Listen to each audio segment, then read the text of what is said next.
Hello everyone, welcome to my channel. My name is Xony, and today we're going to have some more stories from Reddit. But before we start, it would be so much appreciated if you would subscribe to my channel, like the video if you enjoy it, and maybe leave a comment down below. These simple clicks would mean a lot to the future of this channel and really reward the effort that I put in every day. And now, without further ado, let's go. In today's story, Opie's wife cheated on him while she was on a business trip, then came home stating she wanted to divorce him and marry her affair partner. Opie then kicked her out and served her with divorce.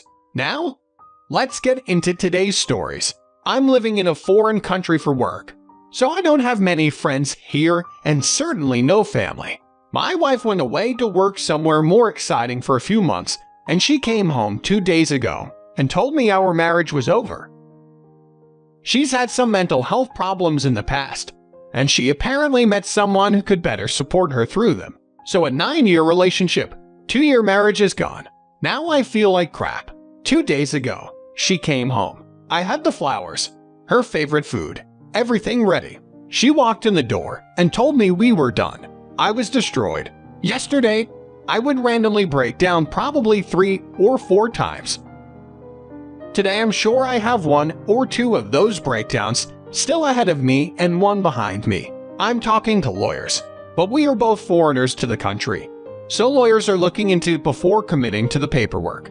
Right now, it looks simple. She wants what's hers and intends to leave me with what is mine. And so far, there are no disagreements over what belongs to whom. We have no kids, and she doesn't want a cat. So the logistics seem sorted out enough foreign countryside. Despite all that, I can't stop thinking about her. Everything I do is something we do. Anything I watch was something we would watch. Even the games I play, places I visit, those are games we would play, places we would visit. She was such a huge part of my life, and while I'm sure it's cliche, this whole mess really felt quite sudden. I tried to see if there were any grounds to stay together on, but she was very forward in admitting that while she was away, she cheated on me. She offered the 6, and she didn't regret it twice before those revelations. I was willing, hopeful, even to have her in the spare room, willing to try and work it out. Hell, I might have even been able to work with the first one. Maybe probably not the second thing on that list, but each one of those things hit harder than the last. I told her she needed to go. Her mom is nearby, and we would sort everything out later. When she finally left the house that night, I was just a shell. I suppose it makes the wondering why or who or what's easy, but accepting the reality is far from it. She says she never cheated before, and since she was so forward with everything above, there's no reason not to believe her. I'm still young, 29, but that makes it feel worse. I've shared almost a third of my life with this girl. Halloween was always her favorite, and Christmas tied for a close second. Both of those are around the corner, and for the first time in almost a decade. And really, as an adult, I'll be spending them without the girl I promised to spend my life with. Despite all that, I keep checking Facebook, checking text, hoping for the message that tells me it was all a joke, a mistake, or a dream. Despite all that, I want her here. I miss her so much. I loved her so much. Also, add 1 to my breakdown. Tally up their sucks. Thanks for listening. Update: hey, all. 5 months ago, my ex-wife left me in a pretty brutal way. Wasn't sure if I would post an update. Here I am, though. Shortly after the split, she was back and forth over if she actually wanted our relationship to end. She would call to see how I was doing, and I would start to give in. Then she would say something often enough to remind me what I was actually going through.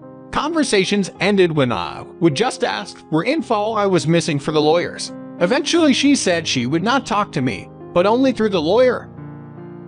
Then she would try and reach out for something directly to me, and that cycle repeats quite a bit. She showed up around midnight at the house, around a week after she told me that we were done, and that whole night left me pretty destroyed. She opened the door with her key, which I took back and just showed up. We talked. I tried to see if anything was worth salvaging, but I made it pretty clear the job of convincing me was with her. She didn't know what she wanted, but was still stuck by the fact that she didn't regret what she did. She left again that night, and the old phone calls happened less frequently, but still happened. I made it more and more clear I was moving forward with a divorce, and I would only slow it down if she could pull a miracle, starting with real remorse and ending with what would have likely been an actual miracle. The regret or miracle doesn't happen, and she turns pretty vindictive. At some points, the calls turned into demands for money she was touring the US and hotels she couldn't afford, which turned into demands that I support her since she was legally still my wife.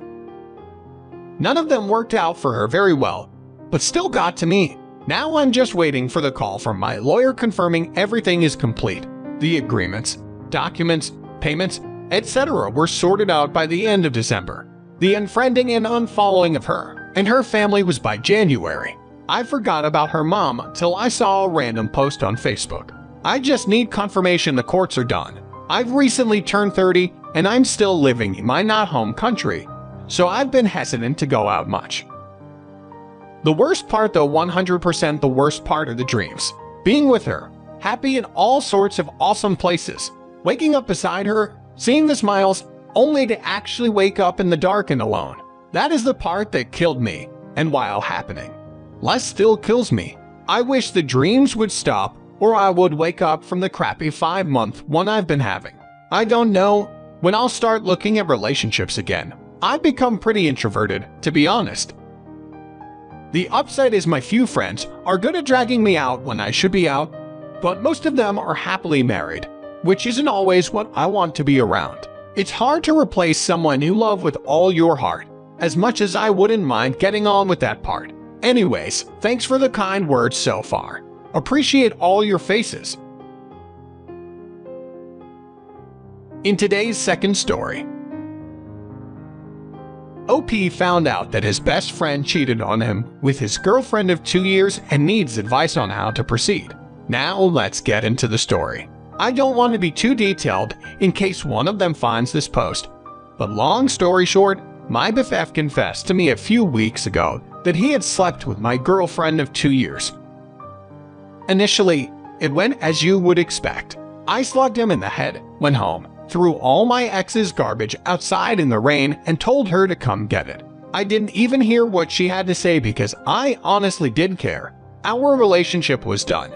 I went no contact with them both for a few days while I cooled down, while they both messaged and called me constantly trying to apologize and explain themselves. Then I started looking at this without an emotional lens and came to the conclusion that while my friend had betrayed me, my relationship with my ex was only between me and her to maintain. The chances are that if she was willing to cheat on me with my best friend, and she was willing to cheat on me with other men too. To top this all off, he confessed to me himself I didn't discover it. Taking all of this into consideration, am I wrong for feeling a little gratitude? This could have been so much worse if she was cheating with someone else and I never found out. Eventually marrying her, I was actually planning on proposing on New Year's. I firmly believe that once a cheater, always a cheater, so by accepting her advances, he saved me so much headache in the future. I called and told him that I forgave him. It was a little rough after that, but since then, we've gotten close again, and pretty much back to being best friends. My ex called me recently, screeching that it wasn't fair that I forgave him, but not her. And other people have been weirded out too, by how unaffected our friendship is by this. But I don't think I'm wrong. In a way, this was a test for her before I finally went down on one knee and she failed spectacularly.